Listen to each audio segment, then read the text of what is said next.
Amor, o caminho para a vitória, de Kenneth Reagan. Capítulo 1. Características do amor de Deus. Agora, pois, permanecem a fé, a esperança e o amor. Estes três. Porém, o maior destes é o amor. 1 Coríntios 13:13. E aquele que não ama, não conhece a Deus, pois Deus é amor. 1 João 4:4. A Bíblia diz que Deus é amor. Segundo as Escrituras, esse sentimento é ainda maior que a fé ou a esperança. Sendo assim, precisamos compreender melhor o amor do Senhor.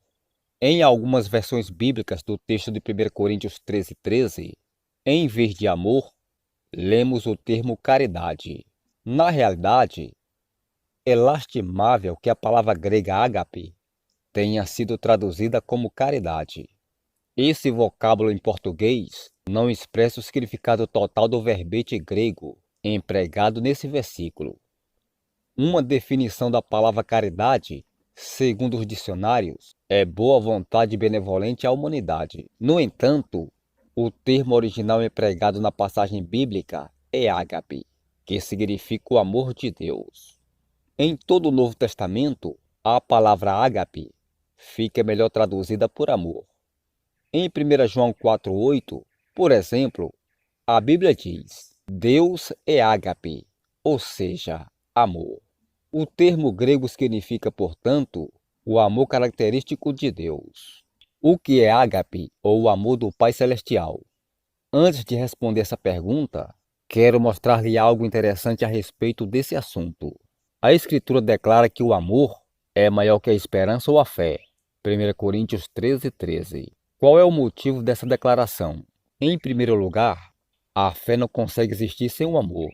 Em outras palavras, ela depende dele para agir. O texto de Gálatas 5:6 diz: Porque em Cristo Jesus, nem a circuncisão, nem a incircuncisão tem valor algum, mas a fé que atua pelo amor. Você pode perceber facilmente que esse sentimento é, sem dúvida, maior que a fé, pois ela não consegue ser implementada de outro modo. O amor é necessário para colocá-la em ação. Em segundo lugar, a fé não funciona sem a esperança. Em Hebreus 11:1, uma tradução em inglês diz: A fé dá substância às nossas esperanças. Você precisa ter esperança em algo antes de sua fé dar substância a ela. A fé, portanto, também depende da esperança. Veja Hebreus 11:1. Ora, a fé é a certeza de coisas que se esperam, a convicção de fatos que se não veem. Se você não tem esperança em coisa alguma, sua fé não poderá funcionar, porque não terá um objetivo em favor da qual deva crer em Deus. Sem esperança, ela é inoperante. A fé também depende do amor para que funcione. Por isso, a Bíblia afirma que o amor é maior que a esperança ou a fé. 1 Coríntios 13:13. Veja 1 Coríntios 13:1-3. Ainda que eu fale a língua dos homens e dos anjos, se não tiver amor, serei como o bronze que soa, ou como o símbolo que retine.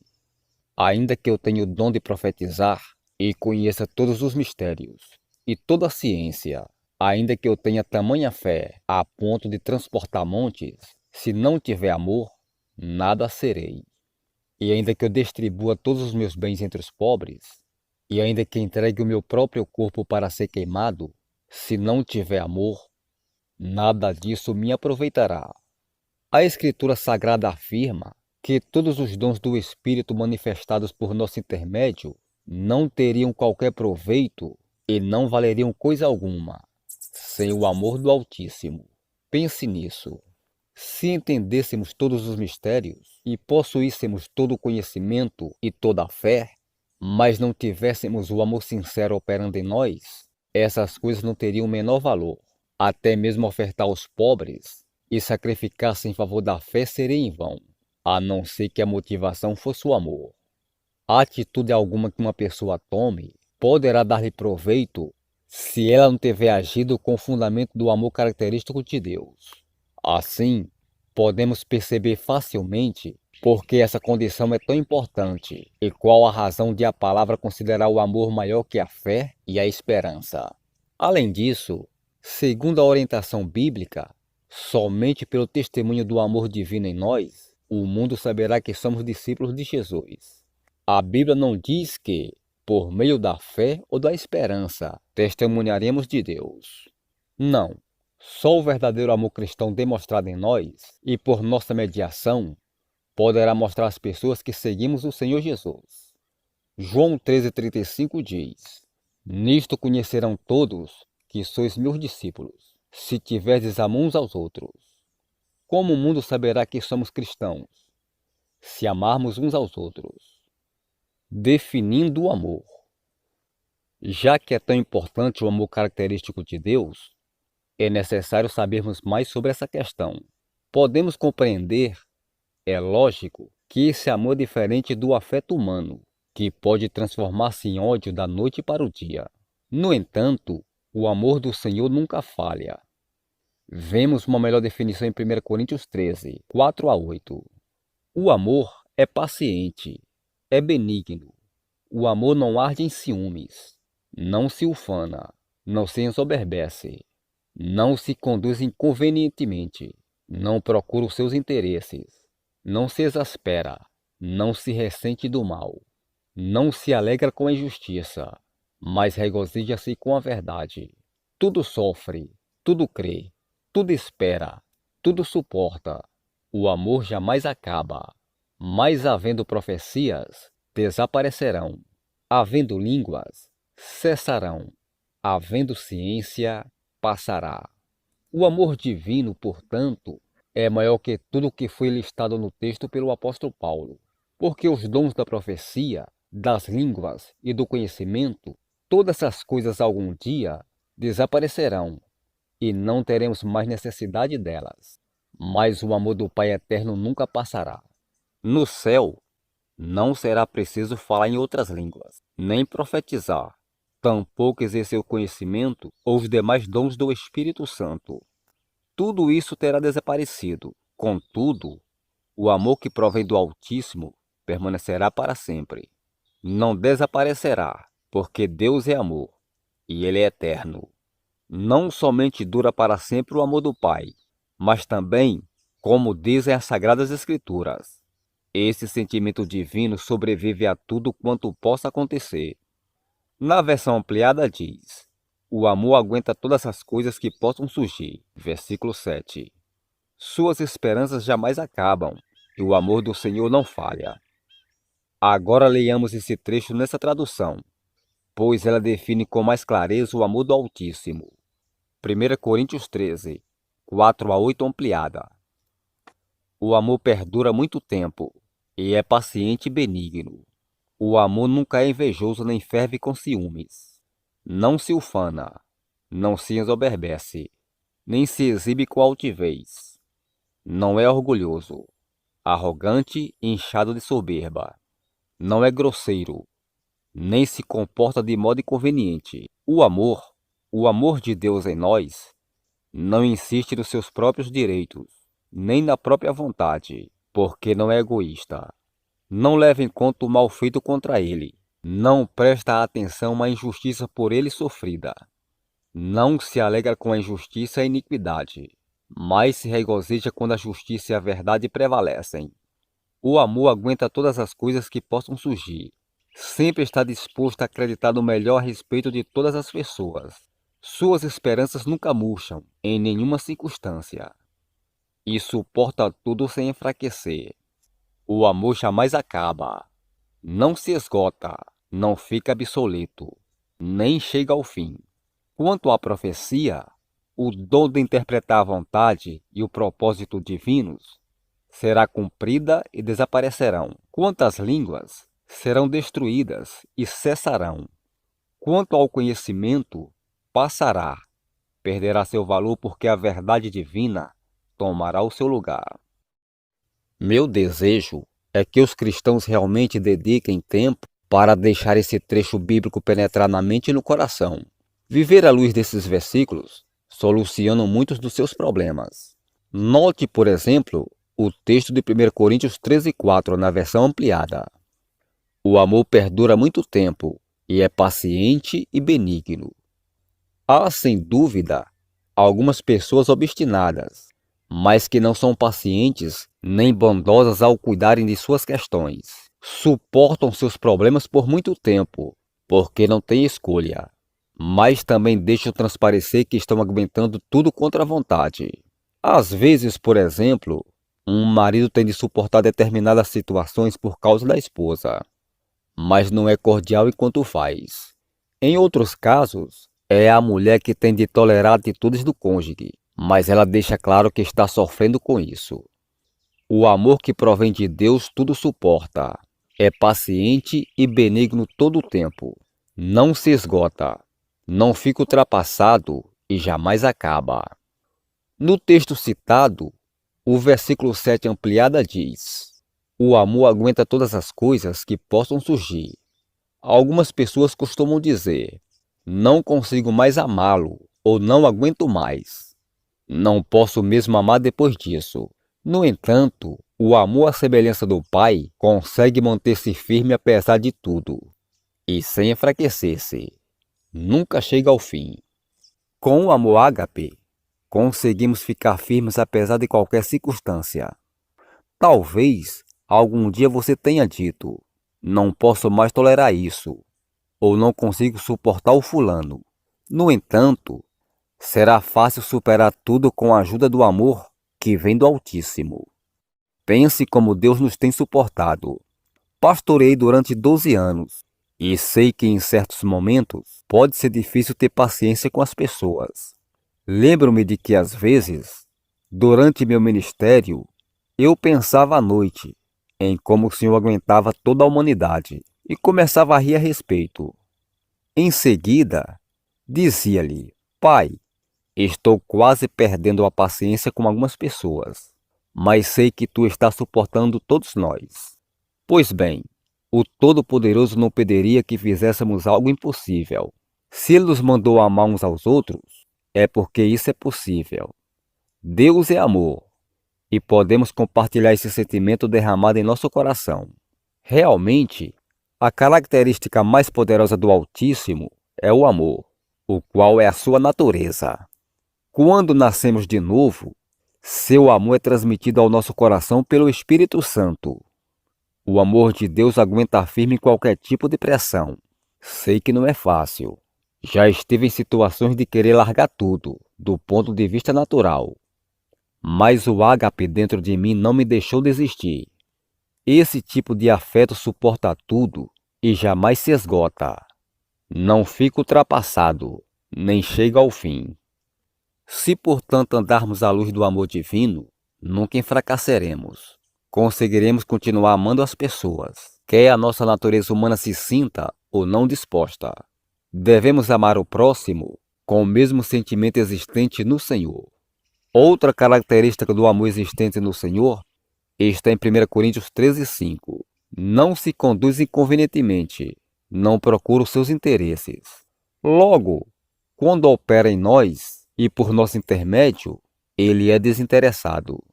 A Bíblia ampliada diz: o amor de Deus em nós não insiste nos seus próprios direitos, nem na sua própria vontade, porque não é egoísta. Isso demonstra que o amor do tipo de Deus não é egoísta, pois não coloca a si mesmo nem os próprios interesses em primeiro lugar. Você costuma agir com egoísmo ou procura promover o bem-estar do próximo? Uma boa regra a seguir para avaliar se alguém está andando no amor que tem origem no Altíssimo é avaliar se ela coloca o próximo acima dos próprios interesses. Há cristãos que, frequentemente, deixam de vigiar e tornam-se egoístas. Nesses casos, sem se importarem com a dor que possivelmente possam causar aos outros. Dizem coisas do tipo: tenho meus direitos e vou consegui-los, isso eu garanto. O amor à semelhança de Deus não insiste nos próprios direitos. Enquanto você tiver disposição de brigar apenas pelas questões pessoais, não poderá experimentar esse afeto. Não é possível ter fé integral no Senhor até compreender e seguir seu amor, porque Ele é amor, e a fé típica de Deus atua por meio desse amor.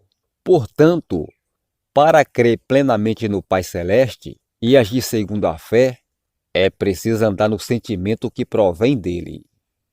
O amor não leva em conta a injustiça sofrida.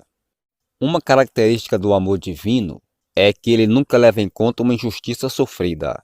Podemos ler na Bíblia ampliada. O amor de Deus em nós, não leva em conta o mal feito contra ele. Não presta atenção à injustiça sofrida. 1 Coríntios 13:5. Em sua condição humana, você preferiria ouvir algo diferente, não é verdade?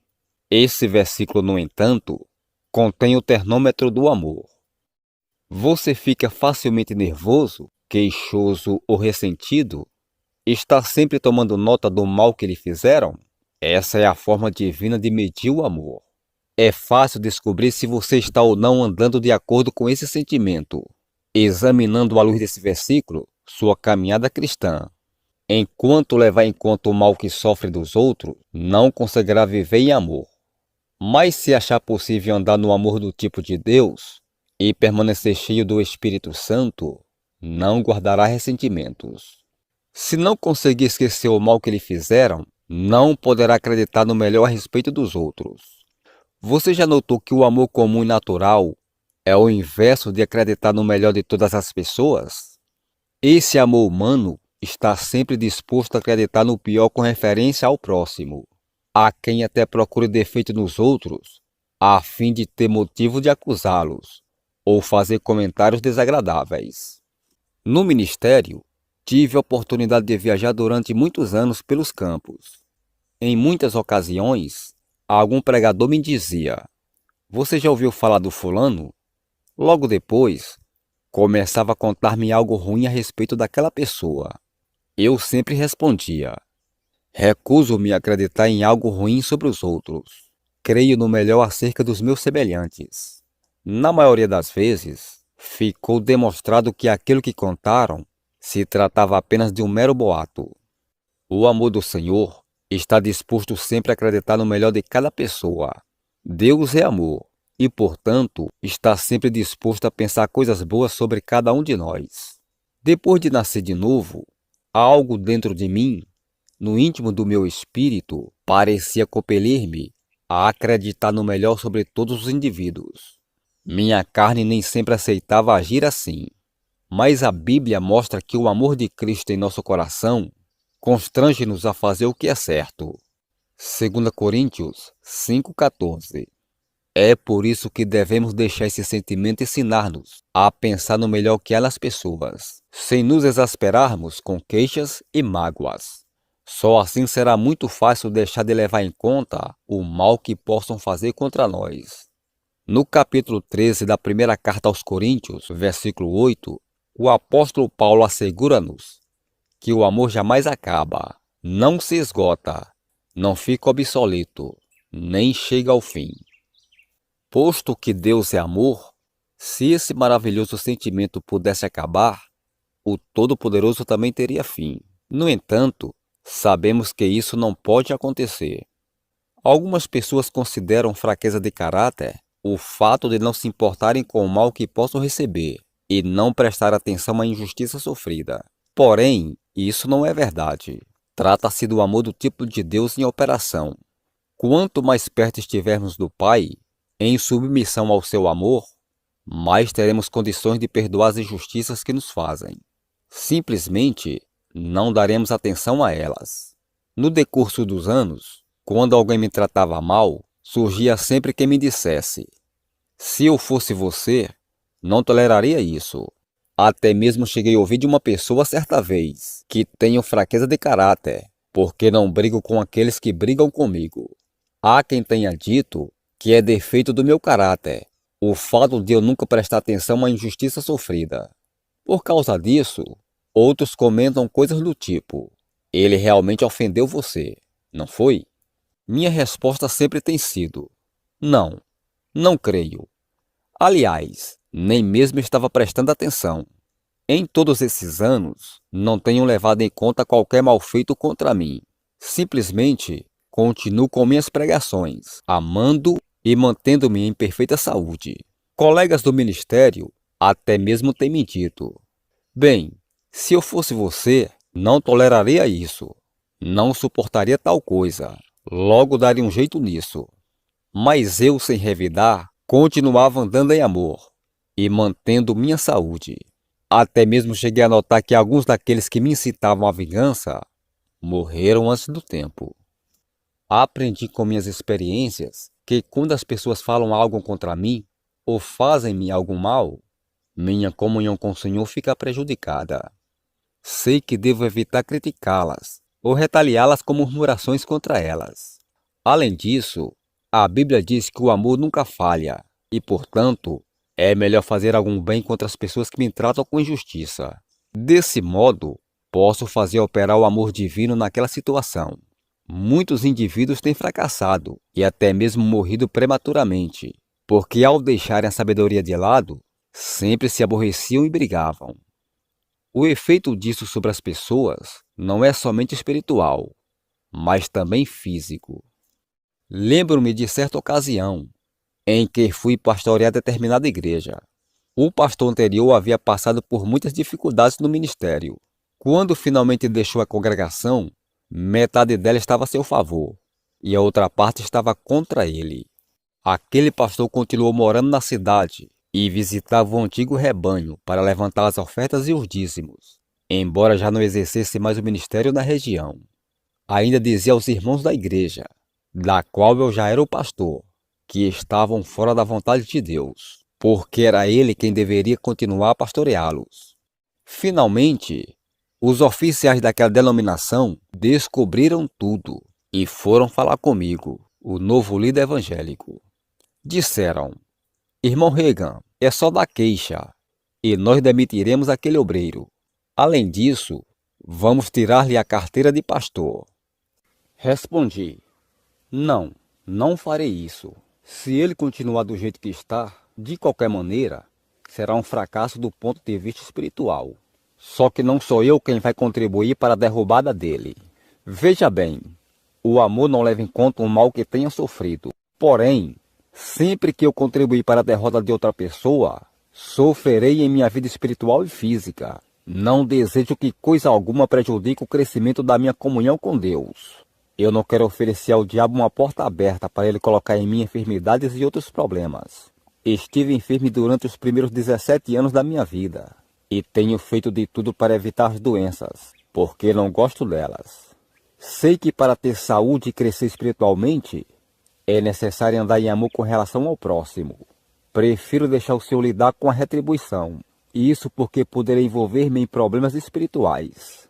Além disso, um erro não justifica o outro. Então expliquei aos membros da denominação: não direi coisa alguma contra ele. Em vez de colaborar com a sua queda, vou ajudá-lo. Procurarei contribuir para o seu sucesso, por meio da minha oração. Com o passar do tempo, tive a oportunidade de abençoar aquele pastor. Ele era carpinteiro e tinha construído uma casa para a família. Procurei-o para dizer: farei a decoração interior da sua casa. Depois que acabei a obra, ele me perguntou: quanto lhe devo? Respondi: não me deve coisa alguma.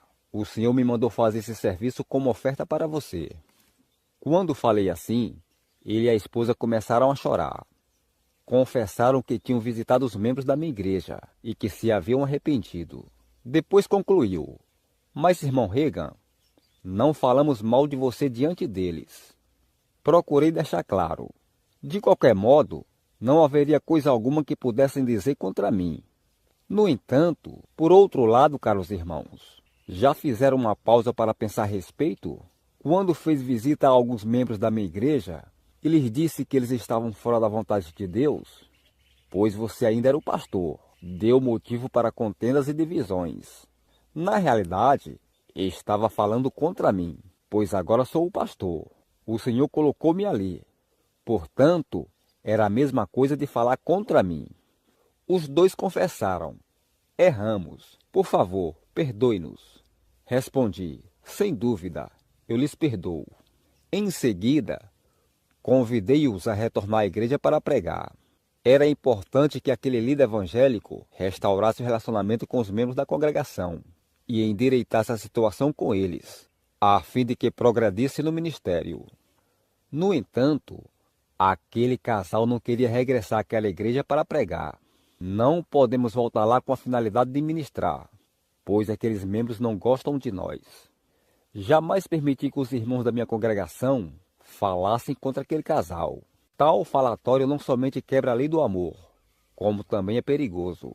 Não quero falar contra qualquer um dos servos de Deus. O amor é pacificador.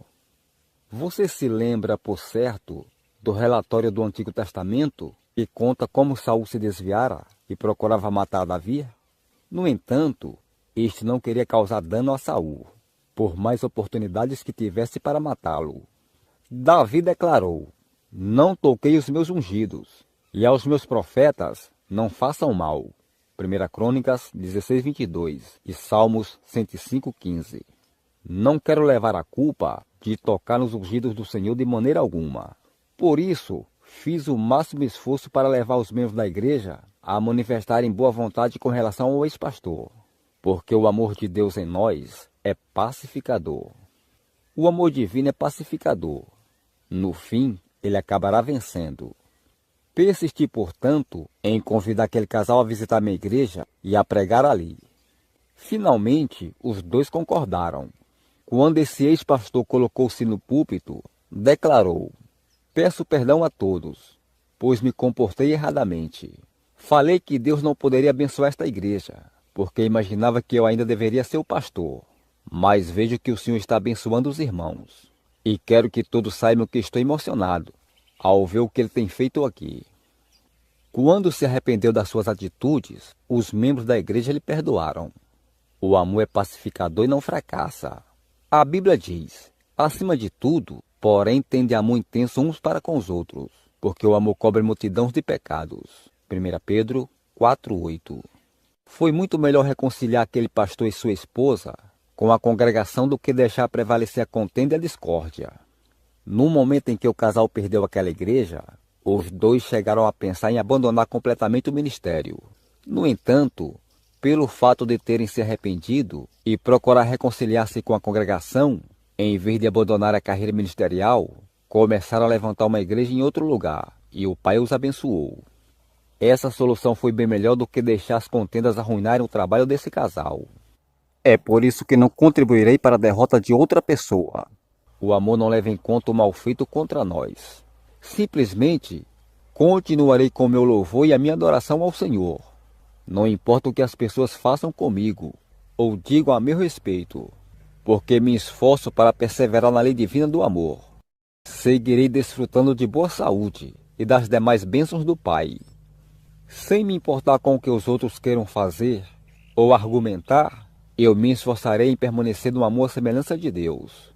Essa atitude é a melhor de todas, e é o nosso caminho, pois esse amor tem sido derramado em nós. Aprenda a deixar o amor de Deus dominar.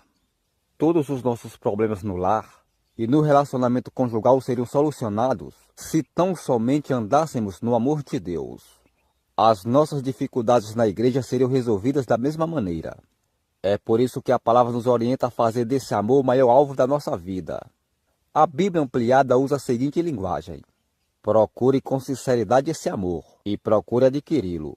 Faça dele o seu alvo, sua grande busca. 1 Coríntios 14:1. Sabemos que o amor do Pai Celeste é tão poderoso e permanente que nunca acaba. Então, por que um número maior de evangélicos não faz o que a Bíblia manda e não o coloca como seu alvo? Realmente, quantos entre nós podemos dizer com honestidade que fazemos desse sentimento nosso grande alvo? Afinal de contas, o amor de Deus operando por nosso intermédio e alcançando os outros pode transformar qualquer pessoa, até mesmo o criminoso mais vil. Porque, desse modo, é possível encher de ternura o coração mais endurecido. Não há quem não possa ser transformado a partir de uma atitude afetuosa. O amor do Altíssimo tem condições de restaurar casamentos. Costumo citar o caso de uma esposa de pastor que telefonou a minha esposa pedindo ajuda, pois estava prestes a deixar o marido, uma vez que ela sofria maus tratos físicos e psicológicos por parte dele. Disse a minha esposa: procure persuadir os dois a virem para cá e vamos conversar com eles. Quando chegaram, perguntei-lhes, entre outras coisas, se possuíam uma Bíblia ampliada. Eles a tinham, e por isso sugeri: escreva em um cartão o texto de 1 Coríntios 13, 4-8. Depois, ao irem para a cama à noite, os dois juntos devem ler os versículos em voz alta e repetir tudo ao acordarem pela manhã. Depois de algumas semanas, a esposa do pastor telefonou de novo para minha esposa e disse: sabe de uma coisa? Todas as manhãs e todas as noites, temos feito exatamente o que o irmão Reagan nos mandou fazer. Temos lido em voz alta aqueles versículos a respeito do amor do Pai. Ela acrescentou que a cada vez que acabavam de ler aqueles textos bíblicos, o esposo lhe pedia desculpas e dizia: não posso acreditar que tratei você tão mal assim. Nem imagino como poderia ter dito tais coisas. Em vez de continuar sendo dominado pela índole humana, aquele pastor começou a deixar seu espírito governá-lo. O amor de Deus já tinha sido derramado antes em seu coração, no íntimo dele. Só lhe faltava aprender a viver aquele sentimento. Quando ele começou a seguir a orientação do amor do tipo de Deus, sua esposa contou-nos: meu marido tornou-se um homem totalmente restaurado. Não somente ele se transformou em outra pessoa diferente, mas eu também. Ela continuou a contar: percebi que, em grande medida, sou culpada por meu esposo perder a paciência comigo, porque eu sempre implicava com ele. Muitas vezes, eu deveria ter ficado quieta. Felizmente agora, nós dois somos diferentes, pois fomos transformados pelo amor de Deus, que é infalível. Faz alguns anos que isso aconteceu. Recentemente, minha esposa e eu nos encontramos com aquele casal, e os dois estão muito felizes juntos. Contaram-nos que atualmente o ministério daquele pastor está bem sucedido, e agora vivem melhor, porque aprenderam a deixar o amor divino direcioná-los. Só assim puderam ser renovados. Louvado seja o Senhor, porque aprenderam onde a resposta pode ser encontrada. A solução de grande número dos problemas acha-se nesta declaração: o amor de Deus nunca falha. Se você, portanto, aprender a andar nesse amor, certamente não correrá o risco de falhar. Não é verdade? Refiro-me ao amor de Deus em nós, e não a uma emoção. Quando o casal vive desse sentimento divino, a união matrimonial não sofrerá derrota.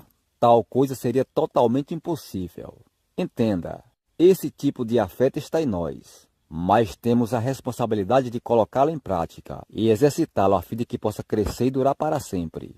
Certamente, esse amor não falhará, só que precisamos descobrir mais a respeito dele.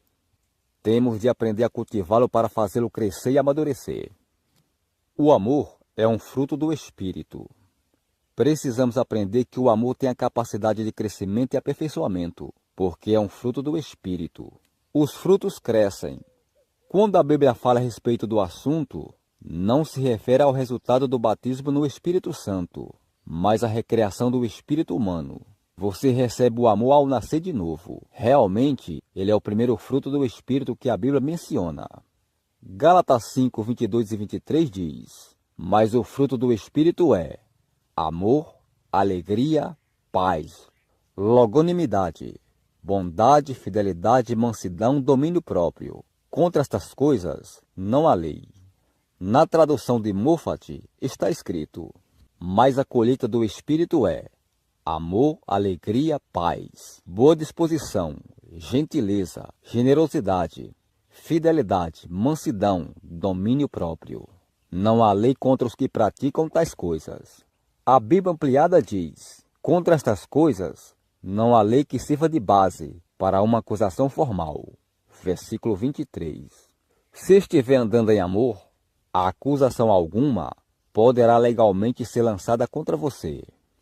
Em diversas traduções de Gálatas 5:22, encontramos a palavra Espírito com a letra maiúscula, o que nos leva a crer que se refere mesmo ao Espírito Santo. No entanto, o dicionário expositivo das palavras do Novo Testamento, de W. E. Vine, indica que existe um só vocábulo em grego, que significa espírito, e este é pneuma, ou seja, hálito ou espírito. Por isso, às vezes, é difícil discernir se a Bíblia se refere ao Espírito Santo ou ao Espírito humano, a não ser que declare especificamente Espírito Santo, porque a mesma palavra grega pneuma é empregada nos dois sentidos. Fica óbvio que as Escrituras fazem referências ao Espírito humano em Gálatas 5:22 e não ao Espírito Santo. Como sei disso? É simples. Pergunte a si mesmo: onde crescem os frutos? Eles nascem nos galhos, devido à vida que provém do tronco da árvore ou da videira. Jesus disse: eu sou a videira, vós as varas. Quem está em mim e eu nele, este dá muito fruto, porque sem mim nada podereis fazer. João 15:5. Quem é simbolizado pelos ramos? O Espírito Santo? Não. Nós somos os ramos. Os frutos crescem nos galhos, não no tronco da árvore. Logo, somos os galhos. E sabemos que o fruto do Espírito refere-se ao produto do nosso espírito humano recriado. O fruto do amor é produzido em nosso espírito nascido de novo, por causa da vida que adquirimos ao permanecermos na videira, o Senhor Jesus Cristo. O mestre empregou a ilustração da árvore para ensinarmos a respeito do fruto do espírito humano renascido. Ele fez uma declaração surpreendente: não pode o ramo produzir fruto de si mesmo, se não permanecer na videira. João 15:4. O amor é o primeiro fruto do espírito cristão renascido, por causa da vida que podemos ter ao permanecer com a presença de Cristo em nós. Tínhamos uma pereira no quintal de nossa pequena casa de madeira em Garland, Texas. A árvore dava peras próprias para cozinhar, e as conservas feitas delas eram ótimas. Quando saía para colher os frutos daquela árvore para minha esposa fazer doces, nunca os via crescer em outro lugar, senão nos galhos. Ora, por que cresciam nos galhos? Porque recebiam alguma coisa do tronco daquela árvore. Esta vida que estava nela fluía para os galhos. Percebemos, portanto, que o fruto provém do espírito humano criado de novo, devido à vida de Cristo em nós. Esta vida foi transmitida ao nosso espírito por meio das Santas Escrituras e por intermédio do Espírito Santo. Sendo assim, o amor à semelhança do Pai Eterno está escrito em nosso espírito. Se tão somente deixarmos um afeto assim nos governar, quanta diferença fará para nós? Esse sentimento é um fruto do espírito recriado e, portanto, poderá ser cultivado e crescer, porque o amor de Deus está em nosso coração. Cabe a nós realizarmos algo com ele. A verdade é que, embora o amor esteja em nós, ele não funcionará nem crescerá, a não ser que o coloquemos em ação. Isso porque cultivar e exercer o amor do tipo de Deus depende apenas de nós. Quanto a esse sentimento em nosso coração, podemos alimentá-los com textos bíblicos e exercitá-lo para seu crescimento, porque é um fruto. É por isso que podemos aperfeiçoar-nos no amor, pois o fruto pode crescer e ser aprimorado. Pensando bem, o fruto não é produzido plenamente maduro, não aparece de repente nos galhos, totalmente crescido e bom para o consumo. Começa como um botãozinho, que precisa amadurecer ao obter vida do tronco da árvore. Quero ilustrar como o fruto do amor pode crescer, avolumar-se e ser multiplicado. Faz 50 anos que estou casado. Quando me uni em matrimônio, achava que nunca poderia chegar a amar a minha esposa mais do que a amava então. Porém, agora passado tanto tempo, hoje eu a amo muitíssimo mais. Quando minha esposa e eu nos casamos, prometemos um ao outro que sempre seríamos namorados. E você sabe de uma coisa? Ainda o somos hoje. Por exemplo, temos mantido a seguinte atitude durante todos esses anos de casamento. Às refeições, depois de termos orado, sempre nos beijamos. Mantemos sempre esse comportamento afetuoso um com o outro. O amor posto em prática traz grandes recompensas. Ele coloca sempre a outra pessoa em primeiro lugar. Não sou perfeito, mas sempre me esforcei para colocar minha esposa em primeiro lugar. Em todos esses anos, tenho procurado fazer o que agrada a ela. Sempre que estou em casa, preparo a refeição matutina. Tenho agido assim durante mais de 50 anos de matrimônio. Quando faço esse de jejum, sempre dou à minha esposa o melhor ovo, o melhor pedaço de bacon e a melhor fatia de pão torrado, porque é assim que o amor faz. Trata-se da paixão natural? Não. Meu lado humano diria: quero o melhor pedaço de bacon. Desejo a parte mais especial de todas as coisas. Exijo meus direitos e que seja tudo segundo a minha vontade. Eu, porém, não deixo minha carne governar-me. Esse domínio perverteria minha mente e não quero ser controlado por meus pensamentos. Prefiro ser dirigido pelo amor de Deus em meu interior. Pois bem, já que o amor do Pai foi produzido em nosso coração, devemos deixar que ele nos domine, e não nossa razão ou mente. Talvez você já tenha percebido que quanto menos o casal declara amor um para o outro, maior é o abismo que surge entre os cônjuges. Os dois poderão ficar tão distantes a ponto de questionarem por que se casaram. Essa verdade aplica-se também à vida espiritual. Quanto menos você falar em Deus, deixar de ler a Bíblia e não confessar que ama o Pai, mais sua comunhão com Ele poderá enfraquecer-se e azedar. Depois de algum tempo, poderá até esquecer-se da sua salvação. No entanto, quanto mais pudermos confessar que amamos o Altíssimo e sua palavra, mais esse sentimento por ele vai crescer e aperfeiçoar-se. Dessa forma, Jesus ficará mais real para nós. Por isso, alimente constantemente a natureza afetuosa que existe em seu espírito, exercendo o amor do tipo divino. Se você exercitá-lo constantemente, ele vai expandir-se. O fruto do amor cresce, amadurece e prospera. O amor de Deus em nós é desenvolvido quando o confessamos e agimos à altura. Ele é revelado por meio das palavras e da ação. Haja de acordo com esse sentimento divino e veja como sua capacidade de amar vai aumentar. Somos gratos ao Senhor porque podemos crescer no amor e frutificar. O amor celeste não funcionará adequadamente a não ser que o coloquemos em ação.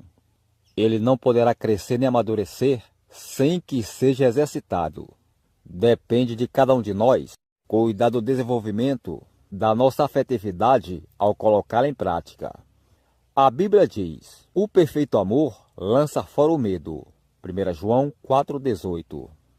Não sei realmente se alguém entre nós já chegou à condição de ser perfeito no amor, mas graças a Deus é possível crescer e progredir no amor.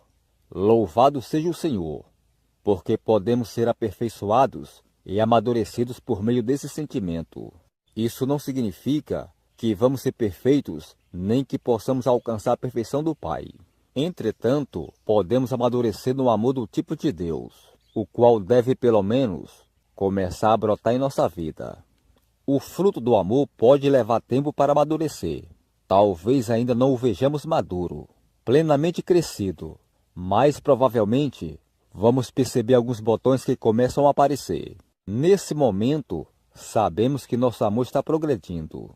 Certa vez eu dirigi uma campanha de reavivamento e 3 pastores foram participar das minhas reuniões. Depois do último culto da noite, todos costumávamos sair para jantar e desfrutar da mútua comunhão. Em uma das ocasiões, esses pastores começaram a falar na questão do amor de Deus. Fiquei apenas ouvindo a conversa deles. Não falei muito. Você percebe por certo quando se pode aprender mais ao ouvir do que ao falar, principalmente quando já estamos bastante inteirados do assunto. Seja como for, aqueles pastores conversavam a respeito do quanto os cristãos fracassam em sua caminhada do amor. Então um deles tomou a palavra e disse: vou dizer-lhe uma coisa, precisamos orar, temos de interceder para que Deus nos dê amor. Realmente não o temos como deveríamos ter. Não comentei coisa alguma, mas pensei, uma vez que o amor de Deus foi colocado em nosso coração, se alguém tem dificuldade em expressá-lo, precisa apenas aprender a andar à luz daquilo que já possui. É nesse ponto que está a dificuldade. Finalmente, um dos pastores perguntou-me: irmão Reagan, o que você pensa a respeito? Perguntei: os irmãos realmente querem saber? Sim, respondeu. Pois bem, se vocês não têm amor algum, conforme acabam de declarar, certamente precisam ser salvos. Olharam para mim atônitos, como se eu lhes tivesse batido no rosto com um pano molhado. Continuei. Do jeito que vocês falam, não temos o amor de Deus. Mas a Bíblia diz, nós sabemos que passamos da morte para a vida, porque amamos os irmãos. 1 João 3,14. Quando somos salvos, passamos a ter esse amor em nós, porque a palavra assegura que ele foi espalhado em nosso interior pelo Espírito Santo. Romanos 5,5. O pastor que me fizera a pergunta parecia um pouco assustado. Mas depois disse, sabe, você tem razão. Ele acrescentou em seguida, vou lhe contar-lhe do que precisamos. É só orarmos a Deus para que Ele nos dê um batismo do amor. Vamos pedir que Ele nos conceda essa bênção. Argumentei com segurança. O batismo no amor não existe.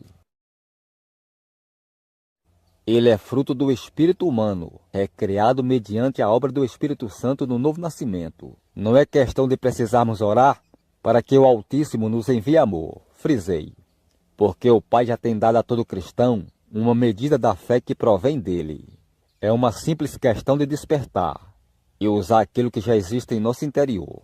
Expliquei ainda, se alguém foi salvo, já possui uma medida do amor que recebemos do Criador.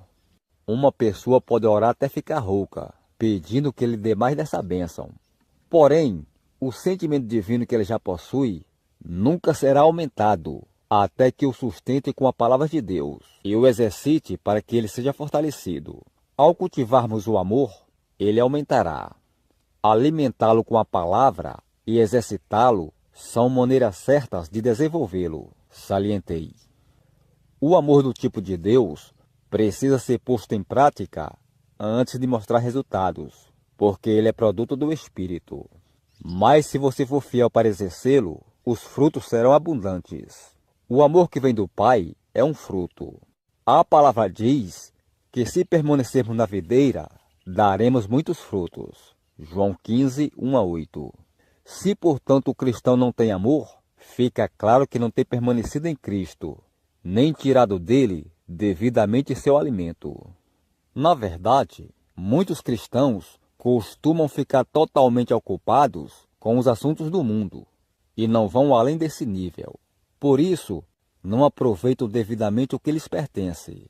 Eles não tomam o tempo necessário para nutrirem-se com a videira, mediante a comunhão com Jesus Cristo e a sua palavra. É por isso que precisamos colocar as questões espirituais em primeiro lugar. Tudo quanto você precisa fazer para crescer no amor é perseverar em comunhão com o Senhor e deixá-lo permanecer em sua vida, mediante a oração e o exercício da sua palavra. Assim será possível praticar o amor que você já recebeu. Não desanime se só conseguir ver uns poucos botões do fruto do amor no galho. Dedique tempo a esperar nele, a alimentar-se da sua palavra. E então aquele amor que começou a brotar florescerá. E finalmente produzirá muitos frutos abundantes para a glória do Pai. Andar em espírito é perseverar no amor. Quer indicar-lhe mais alguma coisa sobre a importância de andar no amor de Deus? Na Epístola aos Gálatas, Paulo fala a respeito de andar em espírito. Lembre-se de que essa carta não foi escrita para uma só igreja, mas para todas as igrejas da Galácia. Gálatas 5,16 diz, digo, porém, andai em espírito, e não cumprireis a concupiscência da carne. Muitas vezes, quando os evangélicos falam sobre andar em espírito, parece que ficam com uma neblina nos olhos e na mente. Dão a impressão de que essa é alguma espécie de experiência mística, em que simplesmente flutuam por aí, arrebatados misteriosamente. Na realidade, andar em espírito é muito simples, porque é resultado do fruto do Espírito. É uma consequência de exercitar o amor. Note o que Paulo diz a respeito desse assunto. Primeiro, o apóstolo lista as obras da carne, e em seguida os frutos do Espírito. Gálatas 5, 16-25. Digo, porém, andai no Espírito, e jamais satisfareis a concupiscência da carne. Mas se sois guiados pelo Espírito, não estáis sob a lei. Ora, As obras da carne são conhecidas e são prostituição, impureza, lascívia, idolatria, feitiçarias, inimizades, porfias, ciúmes, iras, discórdias, dissensões, facções, invejas, bebedices, glutonarias e coisas semelhantes a estas, a respeito das quais eu vos declaro, como já outrora vos preveni, que não herdarão o reino de Deus os que tais coisas praticam. Mas o fruto do Espírito é amor, alegria, paz, longanimidade, benignidade, bondade, fidelidade, mansidão, domínio próprio. Contra essas coisas não há lei. E os que são de Cristo Jesus crucificaram a carne, com suas paixões e concupiscência. Se vivermos no Espírito, andemos também no Espírito. Paulo declarou: ora, as obras da carne são conhecidas. Versículo 19. Ou poderíamos colocar essa verdade nessas palavras: se você não andar em Espírito, as obras da carne vão manifestar-se e dominar sua vida. Então o apóstolo passa a listar as obras da carne: prostituição, impureza, lascívia, idolatria, feitiçarias, porfias, emulações, ciúmes, iras, discórdias, dissensões, facções, invejas, bebedices e glutonarias. No versículo 22, porém, Paulo enumera os frutos do Espírito: amor, alegria, paz, longanimidade, benignidade, bondade, fidelidade, mansidão e domínio próprio. Note o que o evangelista diz a respeito de andar em Espírito. Digo, porém, andai no Espírito, e jamais satisfareis a concupiscência da carne. Gálatas 5,16. Como, pois, andamos em Espírito? Exercendo o fruto do Espírito e o amor. Em outras palavras, é andar em amor, alegria, paz, longanimidade, benignidade, bondade e fidelidade, mansidão, domínio próprio. Então Paulo garante: contra estas coisas não há lei. Isso significa que quando andar no fruto do Espírito, não há coisa alguma que possa testificar contra a sua conduta, porque você estará cumprindo tudo aquilo que a lei exige. Podemos dizer, portanto, em linguagem simples, que andar em Espírito é viver segundo os 9 frutos que o espírito humano recriado precisa desenvolver. Essa é a essência da questão. O amor não pratica o mal contra o próximo. Examine agora Romanos 13:10, porque esse versículo contém uma verdade que devemos saber no tocante ao amor do tipo de Deus. Romanos 13:10 diz: o amor não faz mal ao próximo, de sorte que o cumprimento da lei é o amor. Outra característica do amor à semelhança do Altíssimo é que ele não faz mal ao próximo. Podemos expressar esse versículo sem torcê-lo da seguinte maneira: o amor não faz mal a pessoa alguma. Ao longo do tempo, minha esposa e eu tivemos muitas oportunidades no ministério para pôr em prática esse amor de origem divina. Ao mesmo tempo, deixávamos o afeto entre nós dois crescer e amadurecer. Certa vez, por exemplo, viajamos a fim de pregar em uma determinada igreja e só contávamos com o suficiente para pagar a gasolina e chegar ao nosso destino. Felizmente conseguimos chegar ao local em tempo de pregar à noite. Depois do culto, ficamos com fome. Estávamos cansados da viagem e não tínhamos dinheiro para pagar as refeições. Por estarmos hospedados na casa pastoral, imaginávamos que o pastor e a esposa dele nos daria alguma coisa para comer quando voltássemos do culto. Eles, no entanto, não nos chamaram para jantar fora depois da reunião, nem nos ofereceram comida na casa deles. Simplesmente foram dormir, de modo que nós também fomos para a cama, ainda com fome. Na manhã seguinte, ao acordarmos, o casal já tinha saído. Minha esposa disse: é possível que tenha saído para fazer compras, a fim de preparar o de jejum. Porém não voltaram. Mais tarde ela ainda deduziu: é provável que venham na hora do almoço e nos levem para comer fora. Pois bem, nem no momento do almoço eles retornaram. Não possuíamos um centavo no bolso, porque tínhamos gastado o pouco de dinheiro que tínhamos na viagem até o local. Finalmente, Eles chegaram ao fim da tarde e foram trocar-se para ir à igreja, mas não falaram uma só palavra a respeito do jantar ou oferecer-nos algum alimento. Nem nos perguntaram se tínhamos comido algo ou se estávamos com fome. Fazia mais de 24 horas que não tínhamos comido coisa alguma e estávamos com fome. Quando alguém está jejuando e buscando a Deus, a situação é diferente. Nesses casos, está subjugando a carne. Contudo, não se tratava de jejum. Estávamos passando fome por não termos algo para comer. Depois de ter acabado o culto da segunda noite, achávamos que eles provavelmente nos ofereciam comida, mas também não nos falaram a respeito. Foram dormir, e nós também. Quando nos levantamos na manhã seguinte, já tinham ido embora. Achávamos que provavelmente voltariam antes do meio-dia e nos levariam para comer fora, ou pelo menos nos ofereciam algo em casa, mas novamente não voltaram. Finalmente, fomos até a cozinha para ver se conseguiríamos alguma coisa, porque já tínhamos ficado com bastante fome. Achamos uma salsicha ressequida, e um ovo e uma fatia de pão amanhecido. Torramos o pão, fervemos a salsicha, cozinhamos o ovo, e então cada um de nós comeu metade de uma torrada, de uma salsicha e de um ovo, além de beber um copo de água. Falei à minha esposa, sei o que vou fazer. Nossa condição humana e nossa mente pode ficar empolvorosa quando alguém nos faz uma injustiça. É por isso que a Bíblia nos manda conservá-las em sujeição ao nosso espírito. E expliquei que telefonaria para o superintendente regional e lhe perguntaria: que tipo de pastor vocês têm nesse distrito? Faz 2 dias que não recebemos nada para comer. Se não tomarmos cuidado em situação assim, nossa carne desejará assumir o controle. Fui, portanto, ao telefone e comecei a ligar para o supervisor regional. Mas algo em meu íntimo refreou-me. Era o amor de Cristo que me constrangia. Voltei e disse à minha esposa: não posso fazer isso. Não telefonei ao supervisor regional. As pessoas que agem como esses pastores, que Deus os abençoe, certamente estão a ponto de fracassar espiritualmente. Mas não sou eu quem vai contribuir para a derrota deles. Não pretendo ser aquele que os fará tropeçar. Concluí em seguida: não me importa se agir ao mal.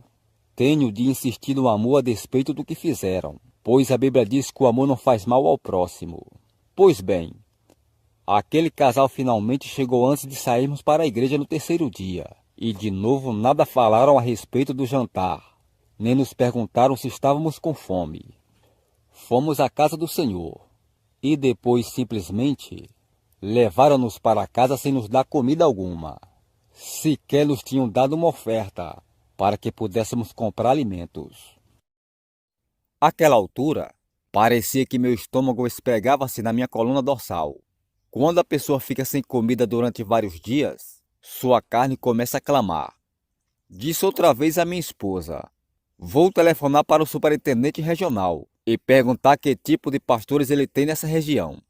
Se começarmos a prestar atenção à nossa mente e à nossa carne, ficaremos em apuros. Fui até o telefone para fazer a chamada, mas de novo, algo dentro de mim não queria deixar fazê-lo. O amor de Cristo impedia-me de agir como planejava. Disse a minha esposa: não posso fazer isso. Tenho vontade de entrar no carro hoje à noite, depois do culto terminado, e ir embora sem falar uma palavra. Mas não posso agir dessa forma. De imediato, os membros da congregação começariam a perguntar ao pastor: onde está o irmão Reagan? Depois iriam querer saber por que eu for embora, e o pastor ficaria em má situação. No dia seguinte, estávamos com fome mesmo. De novo comecei a telefonar para o superintendente regional, mas realmente não consegui completar a ação. Em vez disso, desabafei com minha esposa: não devo fazer isso. Esses queridos, que Deus abençoe o coração deles, nunca terão sucesso no ministério agindo assim. No entanto, não quero contribuir para a derrocada deles.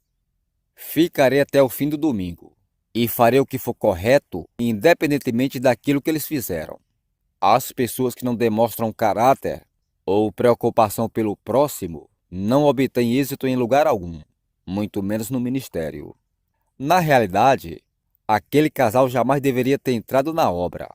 No entanto, não deveria ajudá-lo a ser um fracasso, porque fazer isso me prejudicaria espiritualmente. Mais cedo ou mais tarde, aquele pastor ceifará o que semeou. Mas eu não contribuiria para isso. O amor não faz mal algum ao próximo, nem leva em conta o mal recebido. O amor de Deus perdura muito tempo, pois é paciente e benigno. Finalmente, um dos diáconos da igreja foi visitar-me e começou a fazer-me perguntas. Percebi que ele notou algo errado, mas eu não pretendia prejudicar o pastor, falando dele com um dos seus líderes. Fiz o máximo de esforço, portanto, para não dizer coisa alguma contra o ministro. O diácono acabou dizendo a minha esposa e a mim: "Venham para minha casa." Levou-nos aos fundos da sua residência, onde havia um freezer cheio de carne e verduras frescas. Ele nos disse: "É só pegar o que querem." Levamos os alimentos para casa e preparamos uma refeição para nós. Aquele pastor e sua esposa nunca chegaram a oferecer-nos alguma refeição ou lanche durante toda a nossa temporada ali. Levantavam uma oferta todas as noites, mas nunca nos deram qualquer parte dela, de modo que não poderíamos sair para comprar comida. Finalmente, na última noite do avivamento, deram-nos uma oferta pequena. Acho que acabamos recebendo cerca de $43 pela semana inteira.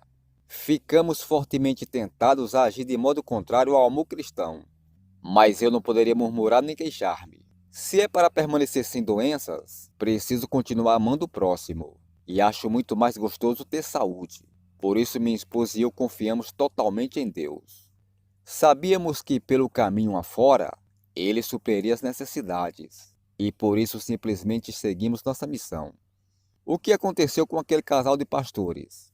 Algum tempo depois, o superintendente regional telefonou-me para perguntar: "Você foi pregar na igreja daquela gente?"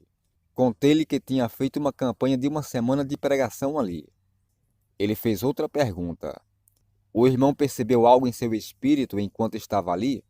Não precisei captar algo em meu espírito. Afinal de contas, depois de tantos dias sem comida, meu próprio estômago percebia que algo estava errado. O superintendente contou: "Tivemos de disciplinar aquele casal. Não havia outro jeito a não ser tirá-los da igreja." Notei que aquela foi a última congregação pastoreada por aqueles obreiros. Os dois tiveram que ser demitidos da comunhão da igreja. Depois não se ouviu mais falar deles. Simplesmente sumiram. Nós que estamos no corpo de Cristo, precisamos tratar amorosamente uns aos outros. O amor não pratica o mal contra o próximo. Não podemos maltratar as pessoas e ainda achar que iremos bem no relacionamento com Deus. Certa ocasião, realizei uma série de conferências para outro obreiro, no estado de Oklahoma, e fiquei contente por ter ido sozinho. Naquela época, meus filhos eram pequenos e minha esposa não podia viajar comigo em todo o tempo. Aquele pastor morava em uma casa pastoral bem cômoda e sua igreja era uma das melhores construções em alvenaria da região. É bom explicar que não havia muitos templos do Evangelho pleno construídos em tijolos. Existiam alguns de madeira, mas bem poucos feitos de outro modo. No caso desse pastor, no entanto, o templo era um dos mais bonitos da cidade, e sua casa pastoral também. Fazendo a campanha de evangelização naquela igreja, tive outra oportunidade para não fazer mal ao próximo. Aquele homem ofereceu-me condição nos fundos da casa, no galinheiro. Ele sequer o limpara muito bem, porque havia excrementos de galinha no local inteiro. Lá colocou uma cama e instalou-me. Você pode imaginar como se sentiria com isso? Fica claro que tenho de lidar com minha condição humana, tanto quanto qualquer pessoa.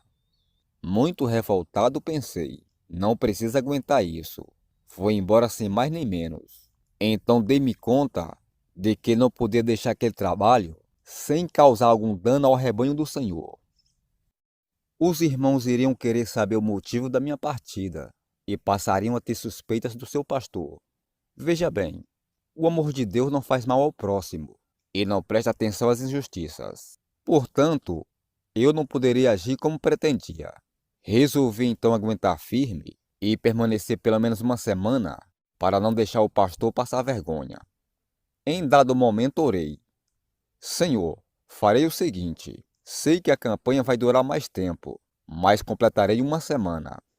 Na primeira reunião, avisei que só pregaria até o domingo à noite. Fiz o esforço de não deixarem pensarem mal do pastor e parti conforme havia anunciado. Alguém poderia perguntar: o que aconteceu com ele? Morreu aos 39 anos com câncer na garganta. Aquela foi a última igreja que pastoreou. A verdade é que não estava liderando nenhuma congregação quando faleceu, mas trabalhando em uma mercearia. Se, pois, não andarem em amor, caros irmãos, poderão ficar totalmente abertos aos ataques do diabo. Não é difícil descobrir a razão de existirem tantas doenças entre os cristãos, mesmo entre os pregadores. Não andam em amor com os outros. Não é possível receber a cura sem acertar a situação em seu interior, para começar fraternalmente um com os outros.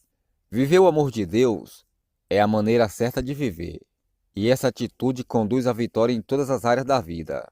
É só nos esforçarmos para pôr em prática o que a Bíblia manda.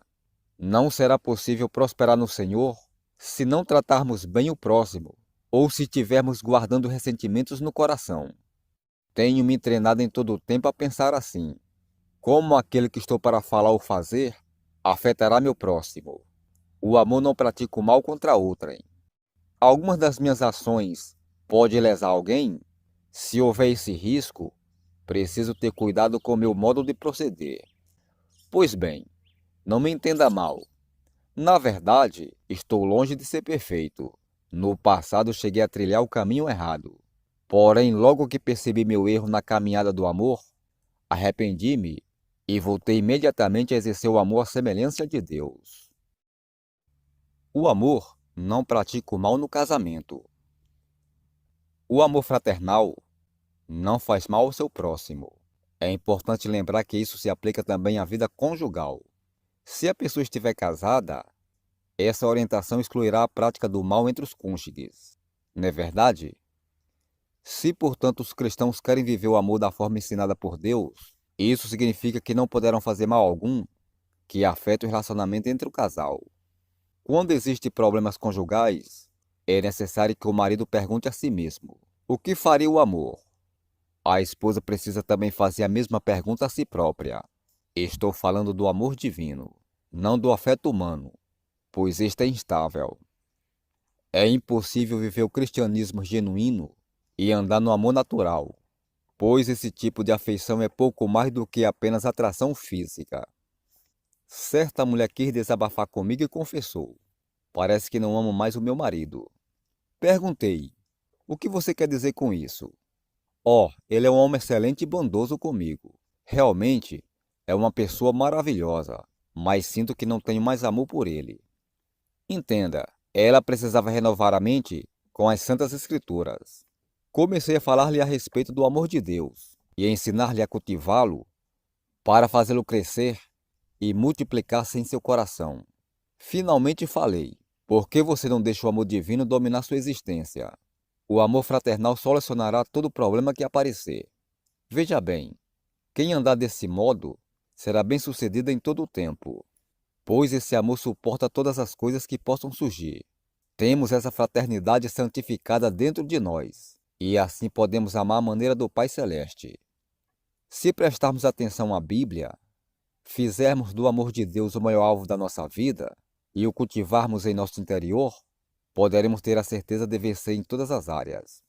Os casais precisam deixar-se dominar pelo amor que provém do Senhor, não pelo sentimento meramente humano.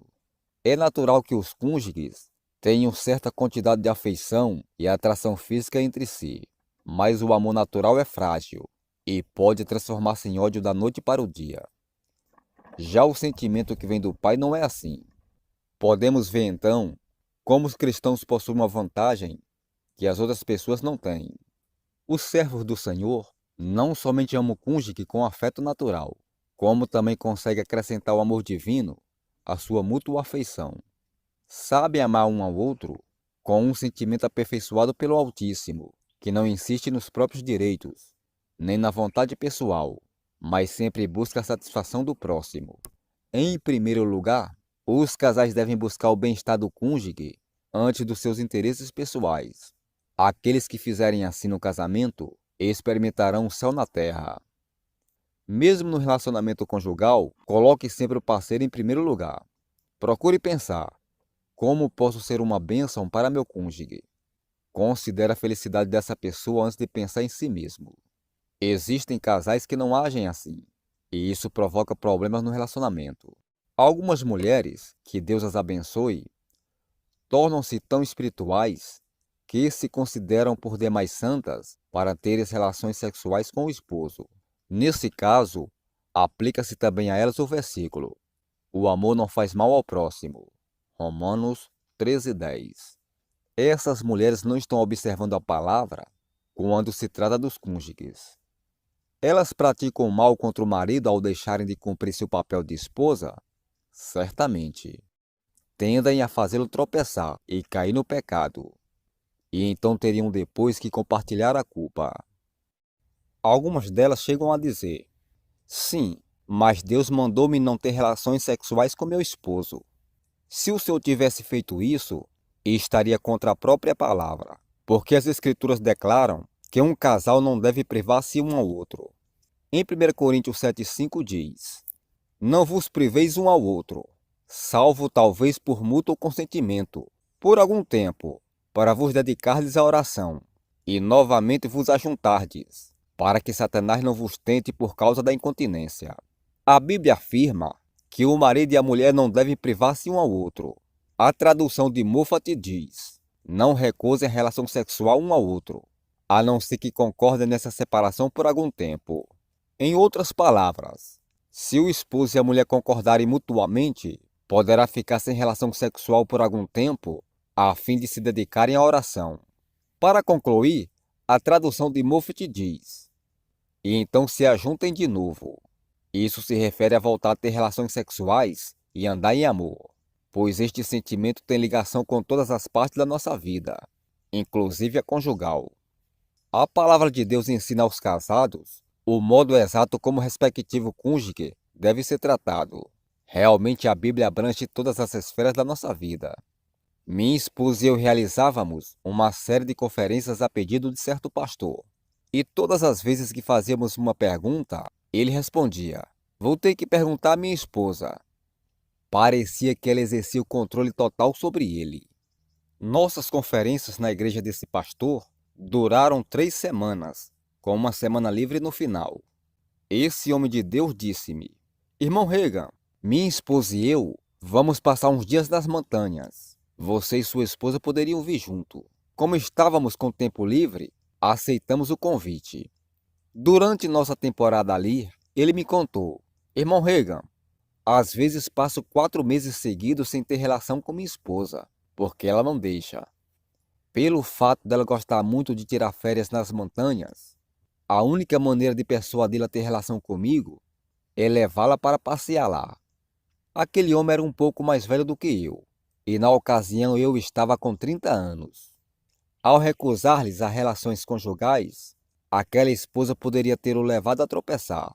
Caso isso acontecesse, algumas pessoas teriam dito: olhem o que fez aquele pregador pentecostal imundo. Se, porém, ele tivesse realmente tropeçado, a esposa dele ficaria com a maior parte da culpa. O amor não pratica o mal contra o próximo. Entretanto, aquela mulher praticava iniquidade contra o marido. Na realidade, ela violara a palavra de Deus. Não seria possível que o Senhor a proibisse de ter relação com o esposo, pois a Escritura declara: não vos priveis um ao outro. 1 Coríntios 7,5. O amor de Deus pode operar em todos os campos da nossa vida, inclusive no relacionamento conjugal. O marido e a mulher precisam perguntar-se sempre: o que faria o amor? Se queremos crescer e amadurecer no amor que vem do Senhor, devemos fazer-nos antes, nos relacionamentos com as outras pessoas, a seguinte pergunta: como agiria o amor de Deus? É assim que podemos tornar abundante esse sentimento fraterno em nossa vida, porque ele jamais fracassa. E, portanto, quando o colocamos em operação, não há risco de fracasso. Procure fazer esta confissão: o amor de Deus foi derramado em meu coração e em meu espírito pelo Consolador. Vou esforçar-me para fazer a natureza desse amor dominar-me, pois tenho esse tesouro em mim. Por isso, não me deixarei dominar pelo meu raciocínio humano natural. Recuso-me a consentir que a carne me domine. Andarei no espírito quando perseverar no amor. Sou amoroso, não costumo guardar ódio. Praticarei e exercerei o fruto do amor, a fim de fazê-lo crescer. Uma das maneiras de praticar a fraternidade que tem origem no Senhor será deixar de levar em conta algum mal feito contra mim. Praticarei também pensar o melhor a respeito de cada pessoa, com o intuito de que meu afeto aumente e eu possa ser uma bênção para muitas. Farei do amor de Deus o grande alvo da minha vida, porque então esse sentimento transbordará e o Pai Celeste receberá a devida glória.